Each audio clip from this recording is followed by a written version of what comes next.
आज से हम शुरू करने जा रहे हैं राजस्थान की आर्ट एंड कल्चर इन कला और संस्कृति। कला और संस्कृति में हमारा पहला टॉपिक रहेगा लोक देवता। एक एक टॉपिक को कवर करते जाएंगे और ये क्लास बस ऑडियो विजुअल है, मतलब आप अपने रिविजन के लिए सुन सकते हो। तो सबसे पहले हम पढ़ते हैं राजस्थान के लोक देवताओं। तो दो है कि पाबू अड़बू रामदेव मंगलिया मियाँ 500 पीर पधारियों गोगा जी हाँ, मतलब हमारे यहाँ 5 पीर है, इसमें सबसे पहले पाबू जी है, दूसरे रामदेव जी है, तीसरे अड़बू जी है और मंगलिया जी मियाँ है और गोगा जी। ये 5 हमारे लोग पीरों में से आते हैं, इन 5 पीरों में।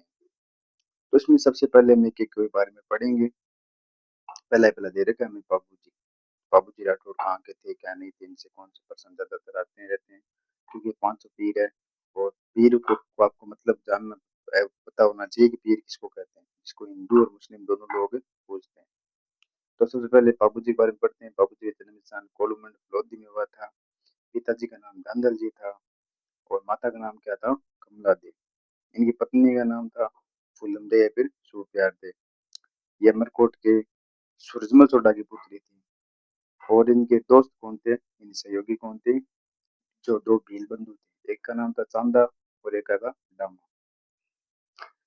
बाबू जी का मेला है वो क्या कब लगता है कि चैत्र महोत्सव के दिन लगता है। इनकी घोड़ी का नाम कैसे कालवी था, जो कि देवल नामक चारनी की महिला की घोड़ी थी। और कहा जाता है इन्होंने बाबू जी ने कि अपने विवाह के दौरान 3 फेरों के बाद में बाबू जी कायम परीक्षा के लिए वापस आ गए थे, क्योंकि इन्होंने वचन दे रखा था देव नामक चारनी है उसके लिए। तो टेंचो नामक जिद्राव खिलची के खिलाफ लड़ते हुए वीरवती को प्राप्त हुए। बाबू जी को लक्ष्मण का अवतार मानते हैं। एक बाबू जी को ऊंट रक्षक देवता मानते हैं और बाबू जी प्ले रक्षक देवता भी है। और रायका रेबारी जाति के लोग इन्हें मुख्य देवता में पूजते हैं। और बाबू जी ने गुजरात के साथ थोड़ी भाइयों की भी रक्षा की थी। बाबू जी पर सबसे सर्वाधिक लोकप्रिय है, अगर आपको पूछे कि सबसे सर्वाधिक लोकप्रिय पद कौन से है, तो बाबू जी की। और भील भोपे होते हैं वो रावण हत्यावादी अंतर के द्वारा बाबू जी पद को गाते हैं। और बाबू जी के पद में लोक गाथा और माठ वाद्य यंत्र के साथ गाया जाता है, तो ये आपको पता होना चाहिए। और बाबू जी की पुस्तकें हैं, एक दो पुस्तक का नाम भी आपको ध्यान रखना। बाबू जी का गीत हो गया जो वाकीदास ने लिखी थी, एक बाबूरा छंद है जो बिट्टू मियां जी ने लिखी थी। तो हमारे ये बाबू जी कंप्लीट होते हैं। नेक्स्ट देवता पढ़ते हैं हम रामदेव जी तंवर। इनका जन्म स्थान उड़ू कश्मीर यानी बाड़मेर में हुआ था। माता का नाम मेणा दे था और पिता का नाम अजमल जी था, जो क्या थे पोकरण के सामंत। पत्नी नेतल दे थी और गुरु वो क्या थे, बालीनाथ जी थे, जो मसूरिया पहाड़ी पे जोधपुर पे रहते थे। इनके घोड़ों का नाम क्या था, लिल्लो था। और झंडा है, उस झंडे को क्या कहते थे, नेजा। और अगर कोई बाबू जी के जागरण में लगाते हैं तो उसको जम्मू के नाम से जाना जाता है। और उनके ग्रंथ है, उनको 24 माने के नाम से फेमस है। और मेघवाल भक्त वो क्या करते हैं, व्याख्या करते हैं। जिस प्रकार से बाबू जी को विष्णु जी का अवतार माना जाता है, इसी प्रकार से रामदेव जी को विष्णु जी का अवतार माना जाता है। और इन्हें भी पीरों का पीर कहा जाता है। इन्होंने क्या किया था, पोकरण में एक भैरव नामक राक्षस था, उसका वध किया था। और रामदेव जी ने एक कामड़िया पंथ संप्रदाय है उसका भी चलाया था, जो नीची जाति के लोग हैं उनको अपने साथ लेने के लिए। और कामड़िया संप्रदाय की महिलाएं यानी वो क्या करती है, देहरताली नृत्य करती है। और इनका मेले की बात करें तो भाद्रपद शुक्ल एकादशी से प्रारंभ होता है, जो कि दूध से लेकर 11 मतलब एकादशी तक चलता रहता है। और इन्होंने रुणिचा में क्या ली थी, एकादशी को समाधि ली थी। और जस्ट उनके एक दिन पहले इनकी जो धर्म बहन थी डाली बाई, उन्होंने भी क्या कर ली थी, समाधि ले ली थी। और रामदेव जी के मंदिर में क्या पूजे जाते हैं, पगलिये पूजे जाते हैं। इनके मंदिर मेन कौन कौन से ध्यान रखना, एक तो रुणीचा, एक पोखरण में मसूर पहाड़ी है, बिराठिया खुर्द है और एक छोटा रामदेवरा जो कि गुजरात है। इनके पर्चा बावड़ी यानी रामदेवरा में। और पर्चा किसको कहते हैं, चमत्कार को कहते हैं। तो रामदेव जी हमारे होते हैं कंप्लीट। अब हम पढ़ते हैं गोगा जी चौहान। गोगा जी चौहान का जन्म स्थान ददरेवा यानी चूरू के अंदर हुआ था। माता का नाम बात्सल दे था, पत्नी का नाम नैना दे था, पिता का नाम क्या था, जेवर सिंह। गोगा जी ने महमूद गजनवी के खिलाफ सामना किया था और उन्होंने गजनवी ने इन्हें झार पीर साक्षात देवता की उपाधि दी थी। इन्होंने भी कई परीक्षा के लिए अपने मौसरे भाई अर्जुन और सुजन के खिलाफ लड़ते हुए व्यक्ति को प्राप्त हुए थे। इन्हें सर्वरक्षक देवता के रूप में पूजा जाता है। गोगा जी के मंदिर यानी को खेजड़ी के पेड़ के नीचे बनाए जाते हैं। गोगा मेड़ी यानी मंदिर मकबरे की तरह बने होते हैं और तथा इसमें बिस्मिल्लाह शब्द लिखा होता है। और बिट्टू मियाँ जी की पुस्तक भी है जिसमें लिखा हुआ है गोगा जी का दस्तावेज।